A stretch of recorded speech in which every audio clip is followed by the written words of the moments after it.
Hey there everybody, and welcome back to the Virtual Chef. You should know me at least a little bit by now. My name is Joshua, and we are about to be making some chili as a test batch for a chili cook-off that's coming up this coming Saturday.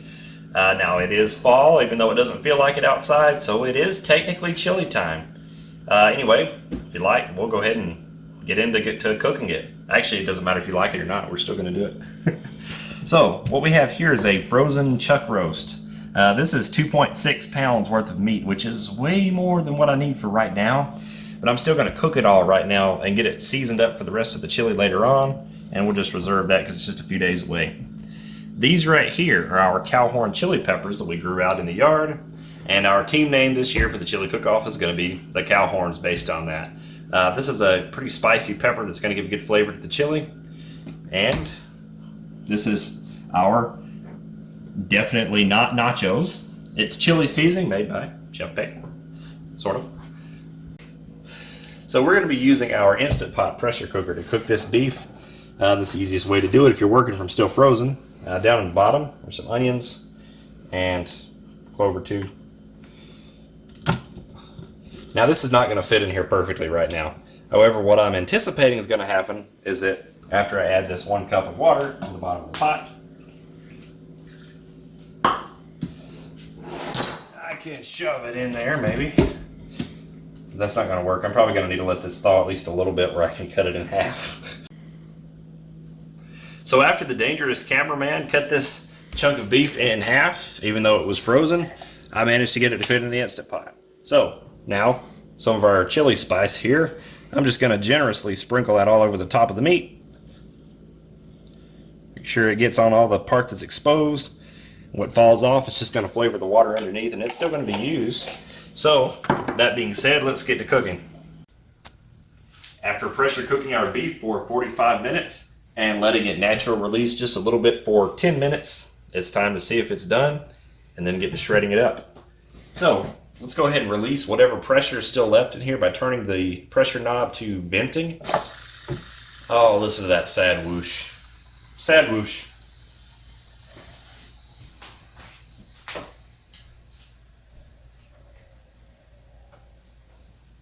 Waiting. I can't open it yet. There's a little mechanism right here that pops up when it builds up there. I don't know, you probably didn't hear that, but that popped down, so now I can open the lid.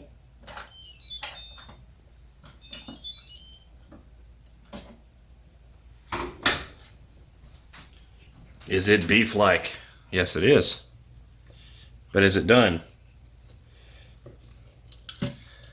It most certainly appears to be. Now, over here to the KitchenAid, I have a paddle attachment. This is just going to make shredding this up a little easier. Here comes the other chunk. And again, this is almost 3 pounds of beef that we threw in here from frozen. Now, squish it down, lock it in place.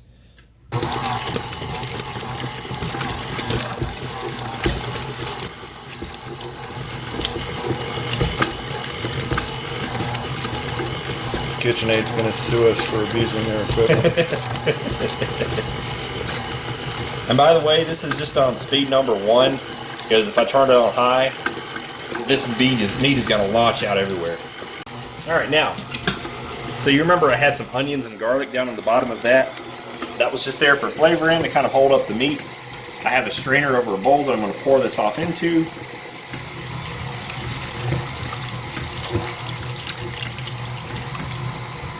There we go.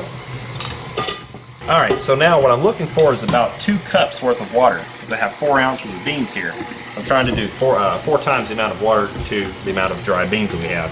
So let's see how much liquid we have right now.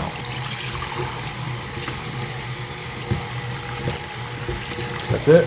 Yeah, that's about where we needed it anyway, so that works out. I might use it all, though. I'm thinking I might just... No, but I want to use it all. I have to use it all. No. No. Yes. No. Okay, fine. 2 cups. 2 cups. Anyway, oh, I didn't even tell you what kind of beans we're using. Do you want to know what kind of beans we're using? I've got some red beans and some pinto beans. You can use whatever kind of bean you like. Kidney beans are common. this is what we have, so that's what we're putting in this chili, dang it. Now, these are also going to be cooked in the Instant Pot.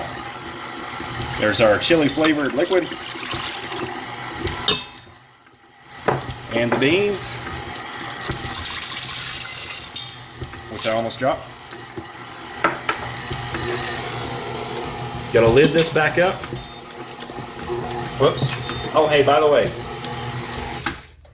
when you're using the Instant Pot, if you cook something in it and then you immediately want to cook something else in it while this thing is still hot, it's a good idea to run some cold water over this seal, because after cooking it gets all floppy and hard to seal. So just run a little bit of cold water over it, and it's going to help us seal in the next stage. It's not needed now because it's rested long enough. But that being said, put the lid back on. Put it back to sealing again. And we're going to set it for another 45 minutes. And a quick way to do this, if you push the meat/stew button and then press the adjust button until it gets to 45 minutes or the more indicator, that's where we need it. So we're just going to let this cook and come back at that point. And maybe not eat off all the beef in the process. So approximately 55 minutes later, after we ended up adding some to our cook time, our beans are done and about ready for the rest of the chili. There we go, a little bit better than last time when I made an excessive portion of beans.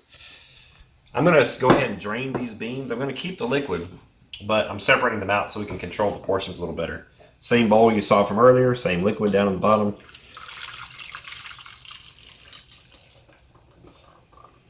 But now it has beanie flavor. Beanie flavor. And now it has the flavor too. Look at my flavor. Look at it. Yes, you're all flavor coated, Pay. Yes. Flavor coated.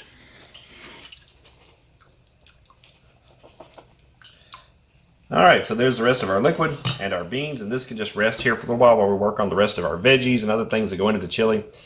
So last time I demanded that the Instant Pot, give me my beans, pot.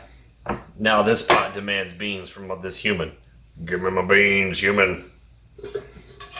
So I have right here a can of freshly diced tomatoes that was stored in a leftover can from another time when we definitely didn't use canned tomatoes. I'm going to put that into my pot over here. It's a can of canned tomatoes, if you couldn't tell. Can of tomato sauce. And here I have a 1/4 cup each of the pre-mixed chili spices that we did earlier, and the 1/4 cup of brown sugar to kind of break some stuff up, and it's going to help it. Into this pot.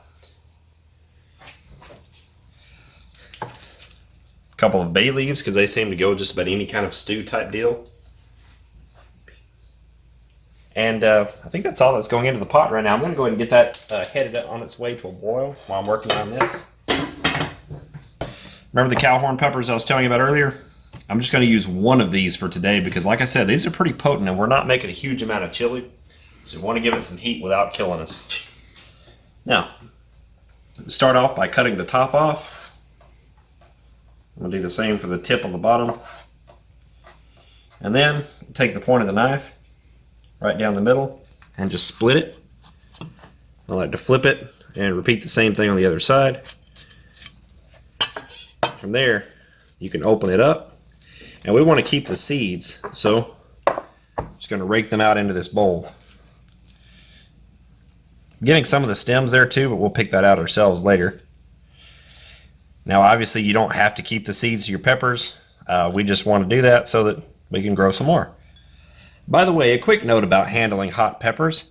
I'm doing this with my bare hands right now, which means I need to be very, very careful about washing my hands when I get done with this, because if I don't, I'm going to scratch something. It could be my eyes, it could be somewhere else. Wherever it goes, wherever these hands might go, make sure that you wash them first. Anyway, that being said, now that I've got these seeds out, we're going to try to get at least some of this veiny part right here off. Which I'm not, just leave it on. Honestly, the only reason you have to people cut it off is because to some it's bitter. There's nothing wrong with it, so we'll keep it this time. Yeah, the bitter part in the veins there is the capsaicin itself, and we want to keep that heat because we're only using one. Right, and to be honest with you, the texture never really bothers me. So I'll just cut it first into strips, and then I'll dice it up kind of smaller from there. So from here, I can bring it all together, even the pieces out with my knife. and just go down the line.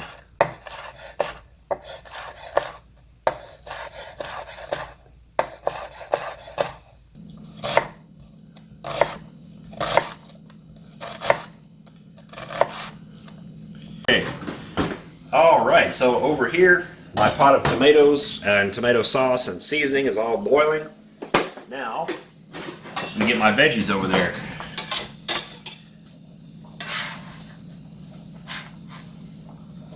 Into the pot. I say my veggies, the tomatoes are sort of veggies, they're fruits, but still, who cares? Up go the onions. Chef Pei cares. Okay, well, we want to make sure to appease Chef Pei. Right now we have some really good chili flavored tomatoey product right now. No meat or beans yet. It's good to build up your base. And by the way, obviously this is different from the last chili video you saw because this is, I need to remind you, an experimentation in a way. So we're just testing this out. And also we're here to win. Yeah, that too. Yeah, that's also important. We thought a lot about this before we actually went into it. So now we're seeing how it goes. We can eat some chili. And we hope to win it. Yeah, we'll get you some. I think we'll probably record some footage at the thing itself too. Oh yes, we will. Oh yeah, but we're almost ready for more stuff here, I think. How about more stuff? Beans first. This is beans. That is not beans. That is not beans. This look. If that's not That beans, is not I don't know beans. what's This beans. is beans. Okay, this is beans. That's Fine. beans. All right, here goes our bean mixture. And that's why we reserved the liquid over there. Stepping on the cameraman's toes. Sorry. Dropping it in the chili now. All right. Smells like chili. Looks like chili. So it must be chili. All right. And it hasn't stopped boiling. It's still, well, it's more simmering, I guess, but it's still going. We haven't dropped the heat Somebody too much. has it on high. Yeah. Well, we wanted it to boil. Meat. Yeah, go ahead and throw it in. Here comes the beans. This is going to be a very meaty chili. Good. Once we get this meat in here, I'm probably going to want to add some more of the water that we've set over to the side. I want to see how thick this is once I mix it. No, let it be. Let it do its thing. No more water.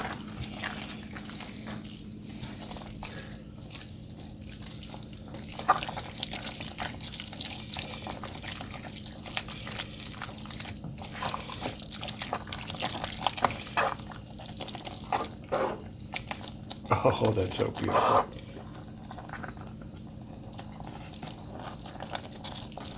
Yeah, get that down to simmer, cover it. Sounds like a plan. Turn the heat down to low and cover it and walk away. And wash your dang hands. Chili is looking very chili-like. And tasting that way too. Here, come have a look. This is a thick, rich, definitely a meal and not a side chili. See if you can see any of the texture there. We've got lots and lots and lots of meat. I might do a little bit more beans next time, but that's something to think about. Like I said, it's an experiment, so some things might change. But I can see our beans here. We got our tomatoes, and let me find one of them peppers. There we go. And here, star of the show, the cowhorn pepper. I think it's about time to eat some.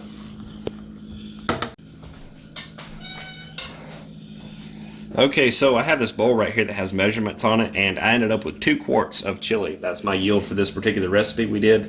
Next time we're going to bump up the beans, and we have to make 2 gallons for this chili cook-off, so we're going to have to bump everything up a good bit. But for a family of 4, this is just enough for right now. We're steaming up the lens. Okay, little bowl. Let's just get some of that in there. There we go. Now I'm not going to drink it, so I'm going to find me a spoon. This is why we get everything ready in advance. Right, and this is the mess that goes on behind the scenes. This is the stuff we've used, so hey. Okay, chili 2.0. It's hot. I guess it's going to be hot as crap, though. It's not going to be overly spicy, but right now, obviously, you just saw it came out of the pan and fogged up the lens, so it's going to be physically hot. I want to get everything. Give me everything. There we go.